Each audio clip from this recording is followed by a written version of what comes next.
उत्तर प्रदेश आदर्श व्यापार मंडल की ओर से 3 सितंबर 2025 को 56वीं जीएसटी काउंसिल की बैठक में हुए जीएसटी स्लैब में परिवर्तन के लिए प्रधानमंत्री और वित्त मंत्री का आभार प्रकट किया। इस परिवर्तन में 12% और 28% की दो स्लैब को समाप्त करते हुए 5%, 18% और 40% की स्लैब में समायोजित किया गया है। आम जनमानस के हित में किए गए इस परिवर्तन के बावजूद कुछ मुनाफाखोरों की वजह से इसका सीधा लाभ आम जनता को नहीं मिल पा रहा है। जीएसटी स्लैब कम होने के बाद भी लोगों ने अपनी लागत मूल्य बढ़ा दी है, जिससे ग्राहकों को पूर्व में पानी की बोतल, दूध, अचार आदि जिस दर पर मिलते थे, आज भी उसी दर पर मिल रहे हैं। जैसे कि आम उपभोक्ता को सीधे लाभ मिल सके और मुनाफाखोर कंपनियों के विरुद्ध निगरानी समिति बनाकर हस्तक्षेप करने की आवश्यकता है।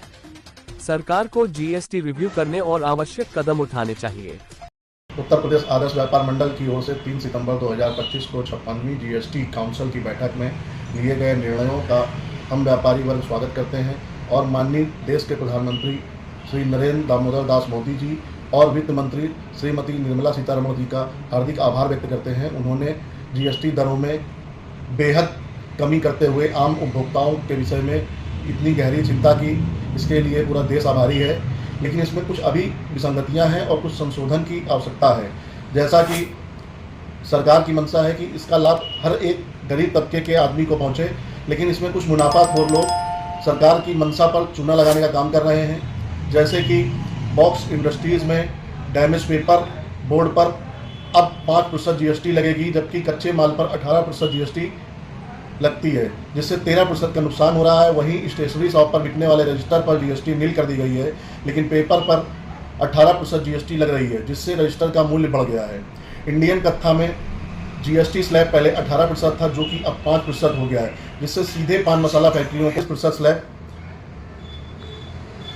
इंडियन कत्था में जीएसटी स्लैब जो कि 18% था, अब 5% कर दिया गया है, जिससे सीधे पान मसाला फैक्ट्रियों को लाभ मिलेगा। पूर्व में वह लोग 28% की स्लैब में आ रहे थे, जिसका अब 40% स्लैब में समायोजित कर दिया गया है, जिससे उनको भारी मुनाफा होगा।